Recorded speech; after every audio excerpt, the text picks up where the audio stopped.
너희는 세상의 소금이라고 하셨습니다. 마태복음 5장 13절. 너희는 세상의 소금이니 소금이 만일 그 맛을 잃으면 무엇으로 짜게 하리요. 후에는 아무 쓸데없어 다만 밖에 버려져 사람에게 밟힐 뿐이니라. 주님은 우리더러 세상에서 어떤 역할을 하라고 그러시는 겁니까? 소금은 어떤 역할을 하는 겁니까? 크게 보아 세 가지 역할을 합니다. 첫째, 썩지 않게 방지하는 역할입니다.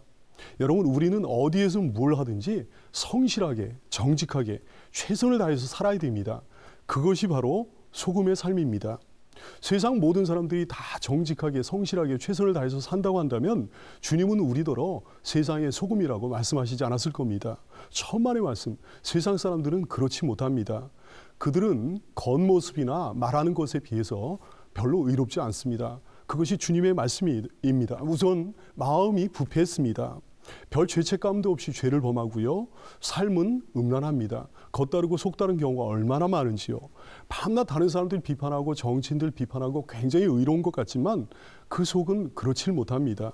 소금처럼 살라는 것은 그렇게 살지 말라는 겁니다. 그런 거 하지 말라는 겁니다. 정직하고 성실하게 하나님 아버지 앞에서 살라는 겁니다. 얼마나 간단하고 단순한 삶인지 모르겠습니다. 사랑하는 여러분, 소금처럼 사시기 바랍니다. 둘째로, 소금은 맛을 내는 역할을 합니다. 소금이 적당히 들어간 음식은 그렇게 맛있을 수가 없는 거죠. 근데 그러기 위해서는 정말 중요한 게 있습니다. 소금이 제대로 맛을 내려면 제 몸을 녹여서 흔적도 없이 사라져 버려야 됩니다. 소금이 녹지 않고 그대로 굴러다닌다면 그건 소금이 아니라 작은 돌멩이에 지나지 않을 겁니다. 그리스도인은 녹아줘야 됩니다. 여러분, 흔적도 없이 녹아지시기 바랍니다.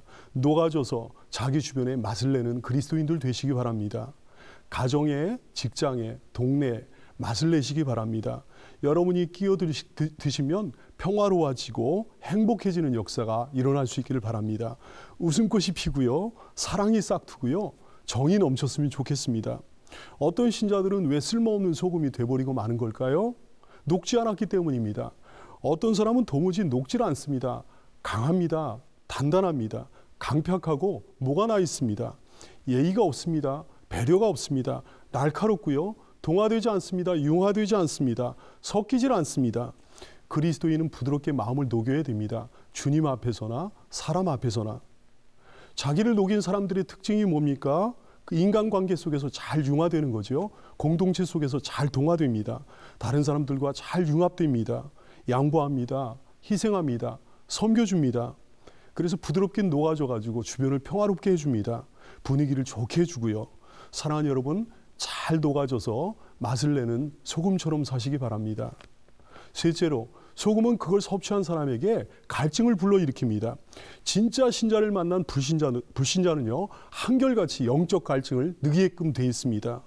저 사람이 믿는 게 도대체 뭘까? 저 사람 안에 도대체 뭐가 있는 걸까? 초대교회 때의 신앙 선배들은 주를 위한 박해를 달게 받았습니다. 심지어는 죽음마저도 달게 받았습니다. 불신자들은 그걸 보면서 영적 갈증을 느끼게 됐습니다. 저 사람이 죽음마저 감수하면서 그토록 소망하는 건 도대체 뭘까? 염분이 높은 소금일수록, 짠맛이 강한 소금일수록 그것을 섭취하면 갈증이 더 커지듯이 믿음과 소망과 사랑이 뜨거운 신자를 만난 불신자일수록 더 큰 갈증을 느끼게 됩니다. 저 사람 안에는 도대체 뭐가 있는 걸까? 저 사람이 그토록 소망하는 것이 도대체 뭘까? 저 사람을 변화시킨 것은, 저 사람을 담대하게 만드는 것은, 저 사람을 행복하게 만드는 것은, 나도 좀 저 사람처럼 변화되고 싶다. 저 사람 같은 삶을 나도 좀 살아보고 싶다. 저 사람 같은 소망을 나도 좀 가져보고 싶다. 저 사람을 사랑해 주시는 분의 사랑을 나도 좀 받아보고 싶다. 저 사람을 도와주시는 분의 도움을 나도 좀 받아보고 싶다. 사랑하는 여러분, 소금 되시기 바랍니다. 다른 사람들에게 갈증을 불러일으키는 소금 되시기 바랍니다. 염분이 높은 소금, 진짜 소금, 소금 중에 소금 되시기 바랍니다. 그래서 여러분을 만난 사람들이 다 영적인 갈증을 느끼게 되고, 그래서 예수님을 찾아오게 되고, 예수님의 음성에 귀를 기울이게 되고, 그 속에서 영생하도록 솟아나는 샘물을 마시게 되는 역사가 일어날 수 있기를 축복합니다. 요한복음 7장 37절 이하의 말씀 제가 읽어드리겠습니다. 명절 끝날 곧 큰 날에 예수께서 서서 외쳐 이르시되 누구든지 목마르거든 내게로 와서 마시라.